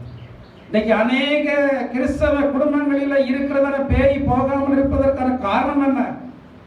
இது கொஞ்சம் அப்படி வெளியே போறேன்னு சொல்லி போகிறது, பிறகு வீட்டுக்குள்ள ஒரே அதுக்கு பிரியமான சத்தம் வந்த உடனே அது திரும்ப இதுதான் ஏற்ற இடம், வேற இந்த வீடை விட்டுட்டு எங்க போக, இங்க பேசுறதான் பேசினா கேட்பதற்கு நல்லா இருக்கிறதுன்னு இது அங்கே ஸ்டாக்கா உட்கார்ந்து கொடுக்கிறது. பாஸ்டர் வந்து ஜோமனி வெற்றி விட வேண்டியதுதான், திரும்ப அது என்ன செய்ய வேண்டியதான், உள்ள உட்கார்ந்து கொள்ள வேண்டியதுதான். ஜாக்கிரதையா இருங்க. குறிப்பிட்ட நாள் பேய் வந்து உங்க வீட்டுல கூட்டி இருந்து விட்டதானால் திரும்ப எனக்கு பட்டா போட்டு எழுதிருந்துட்டாங்க, போக மாட்டேன்னு சொன்னோம். சில இடங்கள் அப்படிதான் சொல்லுகிறது. வெளியே சில சபையில இருந்து வரதான ஜனங்கள், வேற ஆவிக்குரிய சபையில இருந்து வரவங்க சிலருக்கு ஜோம்னா, நான் எத்தனை வருஷமா இருக்கேன், நான் எப்படி போவேன்னு கேட்குது. பல வருஷமா, 12 வருஷம், 15 வருஷம், 20 வருஷம் அப்படியெல்லாம் சில கிறிஸ்தவ ஜனங்களுக்குள்ளாக என்ன குடியிருக்கு, பேய் வந்து குடியிருக்கும் போது சொல்லுது, நான் இத்தனை வருஷமா இருக்கேன், நீ இன்னைக்கு வந்து போக சொன்னா என்னால எப்படி வந்து போக முடியும்? ஏன் அத்தனை வருஷம் இருப்பதற்கான காரணம் என்ன? பிசாசுக்கு இடம் கொடுத்தா அவன் கட்டாயம் என்ன செய்வான்? என்ன செய்வான்? வருவான், கட்டாயம் வருவான். இன்னைக்கு அநேக கிறிஸ்தவ குடும்பங்கள் பிசாசுக்கு இடம் கொடுக்கிறது. வேதம் சொல்கிறது பிசாசுக்கு எதிர்த்து நில்லுங்கள் என்று சொல்லி. ஆனா பிசாசுக்கு எதிர்த்து நிற்காம நாம இடம் கொடுக்கிறபடினால அது சர்வசாதாரணமாக வந்து வீட்டுக்குள்ள அமர்ந்து என்ன பண்ணுது? என்ன பண்ணுது? சமயத்துல சொன்னாங்க, நம்ம சபைக்கு வந்தாலும் சொன்னாங்க, வேற ஒண்ணும் இல்ல பாஸ்டர், எங்க வீட்டுல எப்ப பார்த்தாலும் சண்டை வந்துட்டே தான் இருக்கும். அவங்க ஒரு ஆதிக்கிற சிலை போகக்கூடியவங்க. ஆனா முன்னாடி அது என்னத்தினால வருகிறது என்று சொல்லி தெரியல. ஆனா இப்ப தெரியுது, இப்பதான் தெரியுது. பல வருஷம் ஆயிடுச்சு, இப்பதான் தெரியுது. இப்பவும் எப்படி தெரியுதுன்னா, பேய் ஆடி சொல்லுது. இந்த சண்டையெல்லாம் உருவாக்குறது யாருதான்? நான் தான் சொல்லவே தெரிஞ்சபடினால இப்போ அந்த லேடி கொஞ்சம் என்ன ஆயிடுச்சு, கொஞ்சம் அந்த சகோதரி கொஞ்சம் அமைதியாகி எதை போட்டு ஆரம்பிச்சாச்சு. இப்ப சொல்லுது, இப்போ சண்டை வந்து முன்னாடி மாதிரி என்ன வர்றதில்லை. சண்டை சண்டை ஒருபோது யாரு கொண்டு வர மாட்டாங்க. யார் கொண்டு வர மாட்டாங்க? தேவன் கொண்டு வரவே மாட்டார். நீங்களும் என்னதான் நினைப்பீங்க? சண்டை போடாம இருக்கணும் தான் நினைப்பீங்க. சண்டை போட்டு இருக்கணும்னு நினைப்பீங்களா? சண்டை போடுறது யார் விரும்புறது இல்லை. ஆனா நீங்களும் நினைக்க மாட்டீங்க. ஆனா என்ன வரும்? என்ன வரும்? சண்டை வரும். அந்த சண்டையை கொண்டு வருவதற்கான வாய்ப்புகள் எல்லாவற்றையும் சாத்தான் வந்து குடும்பங்களுக்குள்ள வந்து என்ன செய்யறான்? உருவாக்குகிறான். பிசாசுடைய தந்திரங்கள் உங்களுக்கு தெரியாதவைகள் அல்லவே. நீங்கள் அவைகளை தெரிந்து அவைகளை வந்து என்ன செய்யணும்? மேற்கொள்ளும். ஆண்டவரிடத்தில் நீங்கள் அதற்காக என்ன செய்யணும்? ஜெபம் பண்ணணும். நான் எடுத்த வேதத்திற்கு நேராக வருகிறேன். வாசிங்க 1 யோவான் 5ஆம் அதிகாரம் 3ஆம் வசனத்தை வாசிங்க. நாம் தேவனுடைய கற்பனைகளை கைக்கொள்வதே அவரிடத்தில் அன்பு கூறுவதா. சிலர் வந்து நினைச்சிட்டு இருப்போம், நான் தேவனிடத்தில் எப்படி இருக்கிறேன்? அன்பா. தேவனுடைய அன்பை வெளிப்படுத்துகிறது எதனாலதான்? தேவனுடைய கற்பனைகளை கைக்கொள்வது. தேவனுடைய கற்பனைகளை எல்லாம் கைக்கொள்றீங்களா? பிரதானமாக பழைய ஏற்பாட்டில் எத்தனை கற்பனைகளை கொடுத்தாரு? எத்தனை கற்பனை? 10 கற்பனைகளை கொடுத்தாரு பழைய ஏற்பாட்டில். ஆனா புதிய ஏற்பாட்டில் அதை விட உன்னதமான கற்பனை. ஏன்னா பழைய ஏற்பாடு பழி நீர்க்கும் பிரமாணம்.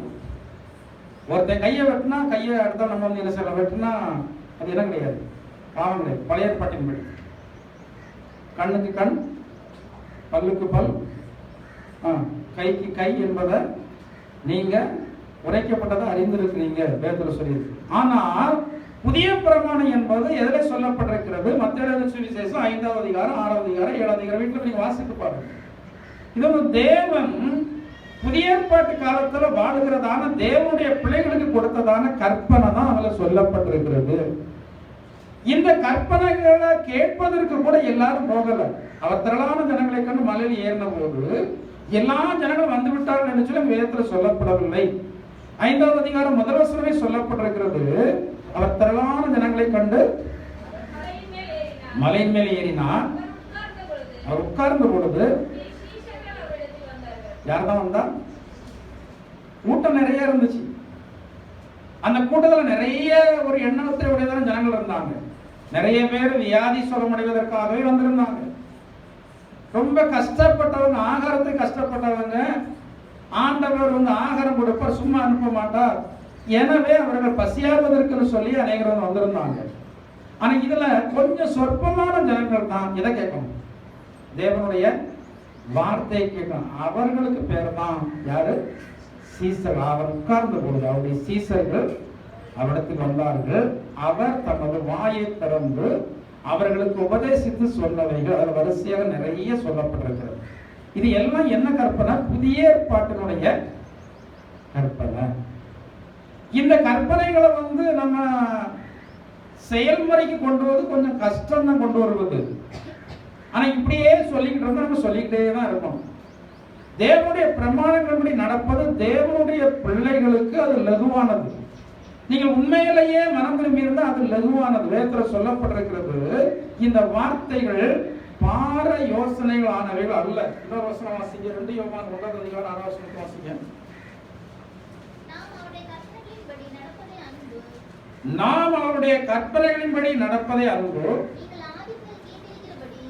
நீங்கள் ஆதி முதல் கேட்டிருக்கிறபடி நடந்து கொள்ள வேண்டியதான கட்டளை இதுவே.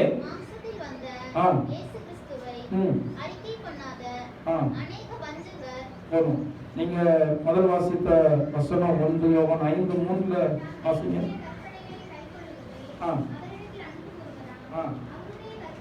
அவருடைய கற்பனைகள் பாரமானவைகளும் அல்ல. அவருடைய கற்பனைகள் எப்படிப்பட்டதல்ல?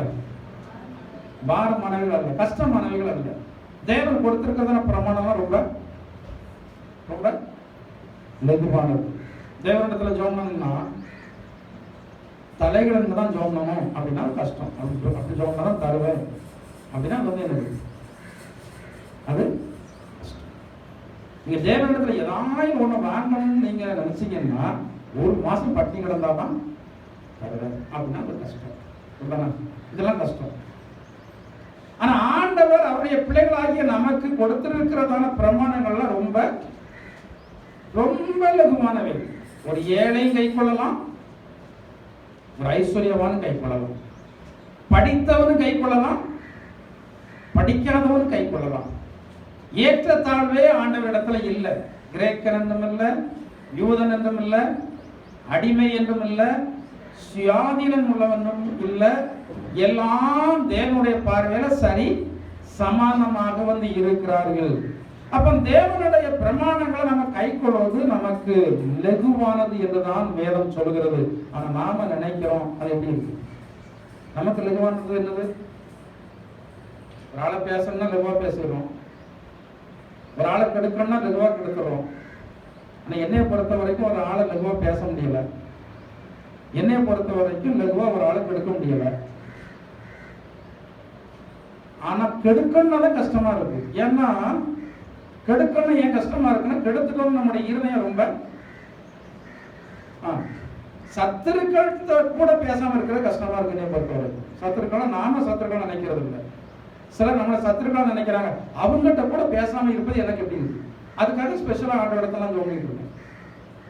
அவங்க நமக்கு காலமெல்லாம் சத்துரு தான், இன்னும் சத்துருவா தான் இருப்பாங்க. ஆனா அவங்ககிட்ட பேசாம இருப்பதான் எனக்கு கடினமாக இருக்கிறதே ஒழிய, பேசுறது எனக்கு ரொம்ப ரொம்ப லகுவானது. சரியான மனம் திரும்புதல் என்பது தேவனுடைய பிரமாணங்களுக்கு மாறி நீங்க இருந்தால் ஒருபோது நீங்க சந்தோஷமாக இருக்க முடியாது.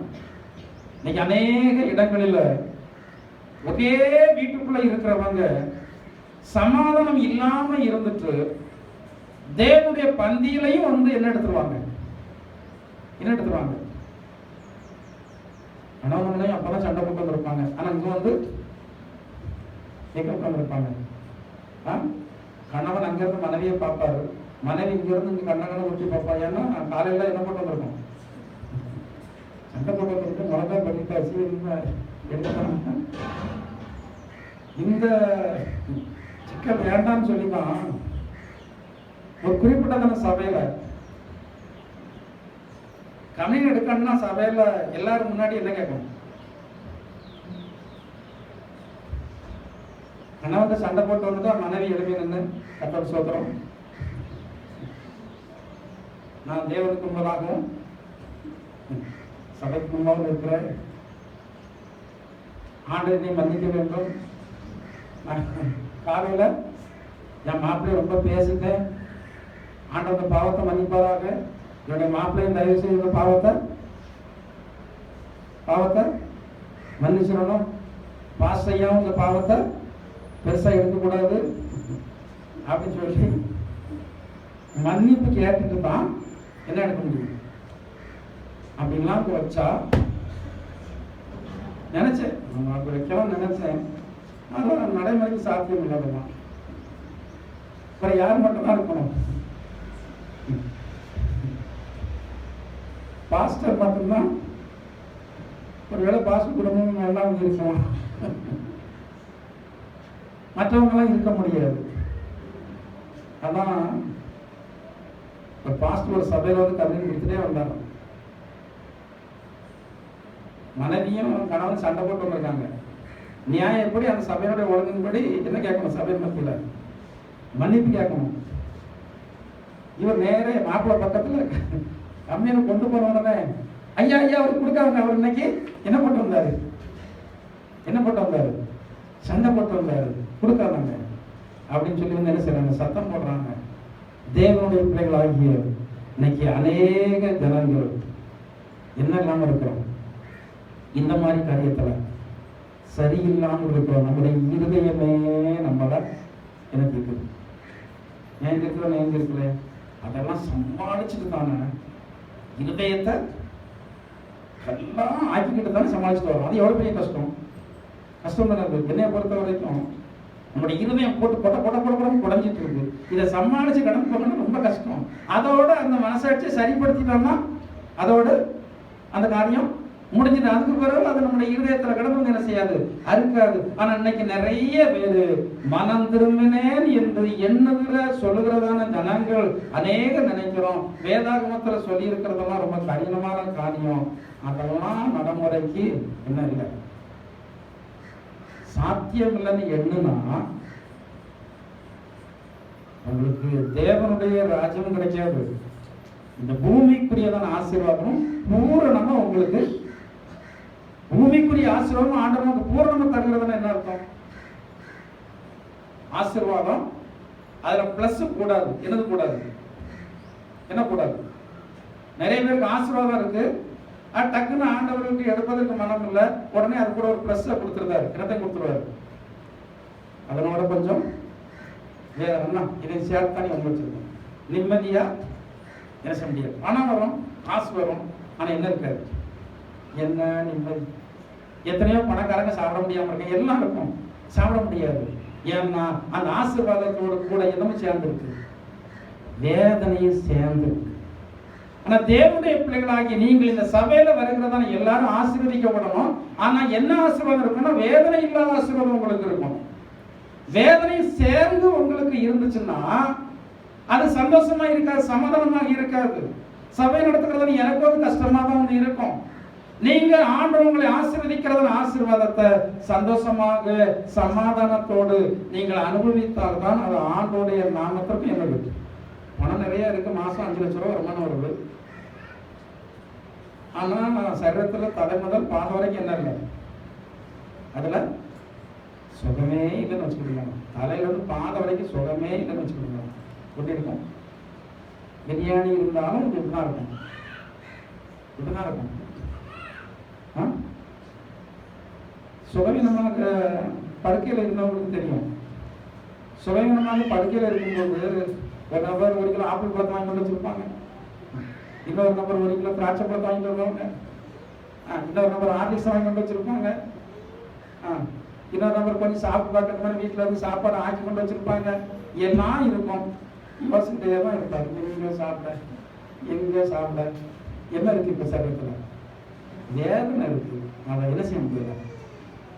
அதே வேளையில இந்த வேதனை இல்லாமல் நன்றாக இருந்தால் மகிழ்ச்சியோடு எல்லாவற்றையும் என்ன செய்யும், நமக்கு தேவையான அளவுக்கு மகிழ்ச்சியோடு சாப்பிடுவோம். எனக்கு அன்பான தேவனுடைய ஜனங்களே, இந்த மரியாதை போல நீங்கள் இருக்கணும். யார மாதிரி இருக்கக்கூடாது, மார்த்தாளை போல இருக்கக்கூடாது. மார்த்தாள் அநேக காரியங்களை குறித்து கவலை, எல்லா கவலையும் தூர வைங்க. கணவனை குறித்து இருக்க கவலை தூர வைங்க, பிள்ளைகளை குறித்து இருக்கிறதன கவலை தூர வைங்க, உங்க பொருளாதாரத்தை குறித்து இருக்கிறதன கவலை தூர வைங்க, பக்கத்து வீட்டுக்காரங்களை குறித்து இருக்கிறத கவலை தூர வைங்க, உங்களுக்கு விரோதமாக வந்து பேசுகிறதான ஜனங்களை குறித்து இருக்கிற கவலை தூர வைங்க. அது எல்லாம் குப்பையை கொண்டு உங்க இருதயத்துல சேர்க்கவே சேர்க்காதிருங்க. அவங்க எல்லாவற்றையும் தூர போட்டா உங்களுடைய இருதயம் எப்படி என்ன ஆயிரும், லெகுவாயிரும். நீங்கள் பாரமாக இருப்பதை ஆண்டு விரும்பல, நான் விரும்பல. நீங்க எப்போதும் லெகுவாக இருங்க, எப்போதும் மகிழ்ச்சியாக இருங்க, எப்போதும் சமாதானமாக இருங்க, எப்போதும் ஆண்டு தருகிறதான ஆசீர்வாதத்தை நிம்மதியாக என்ன செய்யுங்க, அனுபவிங்க. தேவன் விரும்புகிறார், நான் விரும்புகிறேன். இதற்காகத்தான் நான் உங்களுக்கு போதனையை தந்திருக்கிறேன். இதற்காகத்தான் நான் அனுதினமும் உங்களுக்காகவும் ஜெபம் பண்ணி கொண்டு இருக்கிறேன். சிலரை நினைக்கும் போது எனக்கு பயமாக இருக்கு. இப்பவே நான் ஜெபம் பண்ணி கொண்டிருக்கிறேன். ஏனென்றால் ஒரு சில வருடங்கள் ஆகும்போது கஷ்டங்கள் வரும் உங்களுக்கு. ஏனென்றால் இன்னும் நீங்கள் அநேக விதமான காரியங்களில் தேவன் விரும்புகிறபடி என்ன செய்யல, மாறல. நீங்க ஆண்டு உங்களை ஆசீர்வதிச்சாச்சு, ஆண்டு உங்களுக்கு தேவையான பொருளாதார நன்மைகளாம் தந்தாச்சு. இனிமே அது மேல உங்களுக்கு எண்ணம் போகவே வேண்டாம். உண்ணவும் உடுத்தவும் தங்கவும் ஆண்டு தந்திருக்கிறார், பணங்கள் நமக்கு தேவையான அளவுக்கு தந்திருக்கிறார். இதற்கு மேல நீங்க வந்து எண்ணத்தை நினைத்து பார்க்க வேண்டும். 10 வீடு இருந்தாலும் ஒரு ரூம்ல ஒரு கட்டில தான் படுக்க முடியும். 10 வீடு இருந்தாலும் ஒரு ரூம்ல ஒரு கட்டில தான் படுக்க முடியும். 10 வீட்லையும் ஒரே நேரத்தில் 10 கட்டில வேலை செய்ய முடியாது. முடியுமா? முடியாது. 10 வாகனம் இருந்தாலும் ஒரு வாகனத்துல தான் போக முடியும். நல்லா நன்றாக நினைச்சு பாருங்க. எனவே அது இல்லையே, அதை கூட்டணும் இதை கூட்டணும் நீங்க நினைச்சே பார்க்காதீங்க. நீங்க இந்த மரியாதை போல நான் இன்னும் தேவனுக்குள்ள வளரணும், தேவனுடைய வார்த்தைகள் இன்னும் ஆண்டு எனக்கு தரணும், தேவன் என்ன விரும்புகிறாரோ அதை நான் செய்யணும், தேவன் என் மேல எவ்வளவு அன்பாக இருந்து இதெல்லாம் வந்து தந்திருக்கிறாரு. என்னுடைய உறவுகள் அநேகர் இப்படி இல்லை, எனக்கு தெரிஞ்சவங்க அநேகர் இப்படி இல்லை, என்னோட படித்தவங்க அநேகர் வந்து இப்படி இல்லை. ஆனா இதெல்லாம் ஆண்டு எனக்கு வந்து தந்திருக்கிறாரு. நான் இன்னும் அதை நினைச்சு பார்க்காம வந்து இருக்கிறேன். தேவன் என் மேல அன்பு கூர்ந்து தானே இதெல்லாம் வந்து தந்திருக்கிறாரு. நான் அந்த தேவனுடைய அன்பை குறித்து நினைக்காம, தேவனுடைய அன்பை குறித்து நினைத்து பார்த்து இந்த தேவனுடைய வார்த்தைகளை கேட்டு அதன்படி செய்யாம இன்னும் உலகத்தின் பின்னையே நான் ஆசைப்பட்டு ஓடிக்கொண்டிருக்கிறேன். ஆண்டவர் இந்த இருதயத்தை என்னை விட்டு என்ன செய்ய மாற்றுங்க. இந்த இடையிலிருந்து ஆண்டவர் நான் உங்களுடைய பாதபீடத்தில் அமர்ந்திருந்து இந்த வார்த்தையை கேட்டு அதின்படி செய்ய ஒப்புக் கொடுங்க சொல்லி ஆண்டவரிடத்தில் உங்களை ஒப்புக் கொடுங்கள். கர்த்தர் தாமே மேன்மையான ஆசீர்வாதத்துக்கு நேராக உங்களை வழி நடத்துவாராக. எல்லாம் முழங்கால் படிவிட்டு தேவனை நோக்கி ஜெபம் செய்வோம். ஒப்புக் கொடுப்போம் ஆண்டவரிடத்துல, ஆண்டவரத்தில் ஒப்புக் கொடுப்போம். ஆண்டவரை நீங்கள் எவ்வளவு அன்பு கூர்ந்து நடத்தி வந்திருக்கிறீங்க. அன்பு கூர்ந்து எத்தனை வேலைகளை என்னுடைய ஜெபத்தை கேட்டீங்க. ஆண்டவரை என்னை எவ்வளவு மேன்மையாக வைத்திருக்கிறீங்க. இவைகளெல்லாம் நினைத்து பார்க்காதவாறு சின்ன சின்ன கஷ்டங்களையும் நஷ்டங்களையும் வேதனைகளையும் நான் நினைத்து நான் புலம்பிக் கொண்டிருக்கிறேன் ஆண்டவரே, நான் பெருமூச்சு விட்டுக் கொண்டிருக்கிறேன் ஆண்டவரே. இந்த எண்ணங்கள் எல்லாம் என்னை விட்டு மாறட்டும். உலகத்தில் உள்ளவர்களின் அன்பு கூடாதீர்கள் என்று சொல்லி கர்த்தருடைய வார்த்தை சொல்கிறது. ஆண்டவர் நமக்கு தந்திருக்கிற நன்மைகள் போதும், இவைகள் இனிமேல் வேதனை கூடிவிடக்கூடாது. கர்த்தரின் ஆசீர்வாதம் உங்களுக்கு தேவனால் கிருபையாக அன்பு கூர்ந்து கொடுக்கப்பட்டிருக்கிறது. ஆண்டவரே, இந்த ஆசீர்வாதம் எனக்கு சமாதானம் உள்ளதாக இருக்க வேண்டும். இந்த ஆசீர்வாதத்தோடு சமாதானம் கூட வேண்டும். இந்த ஆசீர்வாதத்தோடு நிம்மதி கூட வேண்டும். இந்த ஆசீர்வாதத்தோடு சந்தோஷம் கூட வேண்டும். ஆண்டவரே, வேதனை கூட கூடாது. என்னை மன்னிங்க, என்னுடைய குறைவு குற்றங்களை மன்னிங்க. தேவன் அன்பு கூர்ந்து எனக்கு செய்த செயல்கள் எல்லாம் நினைத்து பார்க்கிறேன் ஆண்டவரே. என் குடும்பத்திற்கு செய்த செயல்கள் எல்லாம் நினைத்து பார்க்கிறேன் ஆண்டவரே. தேவன் அன்பு கூர்ந்து உங்களுடைய பிள்ளைகளுக்கு செய்த நன்மைகளை எண்ணி பார்க்கிறீர்களா? தேவன் அன்பு கூர்ந்து உங்களுடைய கணவனாருக்கு செய்த நன்மைகளை நீங்கள் எண்ணி பார்க்கிறீர்களா? தேவன் அன்பு கூர்ந்து தனிப்பட்ட வாழ்க்கையில் உங்களுக்கு செய்த நன்மைகளை எல்லாம் எண்ணி பார்க்கிறீர்களா? எவ்வளவு ஆச்சரியமாக தேவன் நடத்தி வந்திருக்கிறார். தேவனுடைய செயல்களை நினைத்து பார்க்க வேதம் சொல்கிறது. தேவனுடைய செயல்களை மிருக குணமுள்ளதான மனுஷன் அறியான். தேவனுடைய கிருபையின் செயல்களை, தேவனுடைய அன்பின் செயல்களை மிருக குணமுள்ளதான மனுஷன் அறிய மாட்டான். ஆனால் தேவனுடைய பிள்ளைகளாகிய நாமும் அதை அறிந்திருக்கிறோம். அறிந்திருக்கிறவைகள் நீங்கள் தேவனிடத்தில் நீங்கள் அறிக்கையிடுங்கள். ஆண்டவரே, இந்த நன்மைகளை எல்லாம் தேவன் எனக்கு செய்திருக்கிறார். என் மீது எவ்வளவு அன்பு வைத்திருக்கிறீங்க ஆண்டவரே, எவ்வளவு அன்பு வைத்திருக்கிறீங்க ஆண்டவரே. என்னுடைய சரீரத்தின் மீது எவ்வளவு அன்பு வைத்திருக்கிறீங்க. பலவீனத்திலும் பலம் தந்து நடத்தி வருகிறீங்களே. நான் இதற்கு எவ்வளவு பேரும் தகுதி இல்லை ஆண்டவரே. நீங்க என் மேல் வைத்திருக்கிற அன்பை நான் உன் மீது அன்பு கூர்ந்து தேவனுடைய வார்த்தைகளை கேட்பதிலும் தேவனுடைய வார்த்தைகளை கை கொள்வதிலும் நான் வெளிப்படுத்த எனக்கு உதவி செய்யுங்க என்று சொல்லி ஆண்டவரிடத்தில் நீங்கள் உங்களை ஒப்புக் கொடுங்க. கர்த்தர் நாமே அப்படிப்பட்ட மேன்மையான அனுபவத்திற்கு நேராக உங்களை நடத்துவாராக. எங்கள் அன்பின் பரலோக பிதாவே இயேசுவே, இந்த நாளிலே உடைய திருப்பாதத்திலே கடந்து வந்து உங்க நாமத்தை பாட சோத்திரிக்க கிருபை செய்தீங்க. கர்த்தாவே, நாங்கள் ஆரோக்கிய ஆராதனை அங்கீகரித்து எங்களை மறுபடியும் ஆசீர்வதித்தீங்க. இதற்காக நன்றியோடு சோத்திரிக்கிறோம் ஆண்டவரே. இடத்தில் வந்திருக்கிற எல்லா ஜனங்களுக்காகவே ஸ்தோத்திரிக்கிறோம். கர்த்தாவே, நீர் எங்கள் ஒவ்வொருவருக்கு தந்து கர்த்தருடைய வார்த்தைகளுக்காகவே நன்றியோடு ஸ்தோத்திரிக்கிறோம் ஆண்டவரே. மரியாள் தன்னை விட்டு ஈடுபடாத நல்ல பங்கை தெரிந்தெடுத்தாள் என்று சொல்லி மரியாளை குறித்து நீங்கள் சாட்சி கொடுத்தது போல எங்கள் ஒவ்வொருவரை குறித்து நீங்கள் சாட்சி கொடுக்க வேண்டும் ஆண்டவரே. நாங்கள் நல்ல பங்கை தெரிந்து எடுத்திருக்கிறோம் என்றதான சாட்சி உம்மால் கொடுக்கப்பட வேண்டுமே. அதற்கான வழிகாட்டுதலை, அதற்கான சூத்திரமான பலனை எங்களுக்கு தர வேண்டுமாறு ஜெபிக்கிறோம் ஆண்டவரே. மரியாள் அநேக காரியங்களை குறித்து வேதனைப்படவில்லை ஆண்டவரே. கர்த்தாவே, மார்த்தாளோ அநேக காரியங்களை குறித்து வேதனைப்பட்டார். மரியாள் சோத்திரம் ஆண்டவரே, இந்த ஒரே காரியத்திற்காக உம்முடைய பாதத்திலே அமர்ந்து தேவனுடைய வார்த்தைகளை கேட்க வேண்டும் என்ற அந்த ஒரே காரியத்திற்காக கவலைப்பட்டு உம்முடைய பாதத்தில் அமர்ந்திருந்தது போல நாங்கள் உம்முடைய பாதத்தில் அமர்ந்திருந்து அன்பு கூர்ந்து கர்த்தருடைய வார்த்தைகளை கேட்டு அதன்படி செய்ய எங்கள் ஒவ்வொருவரையும் பலப்படுத்த வேண்டுமாறு ஜெபிக்கிறோம். வந்திருக்கிற எல்லாரையும் ஆசீர்வதிங்க. யார் யாருடைய இருதயத்துல என்ன கவலைகள் துக்கங்கள் இருக்கிறதோ அந்த கவலைகள் துக்கங்கள் எல்லாம் இப்போதே உடைய பிள்ளைகளை விட்டு மாறி போகட்டும் இயேசுவின் நாமத்தினால்.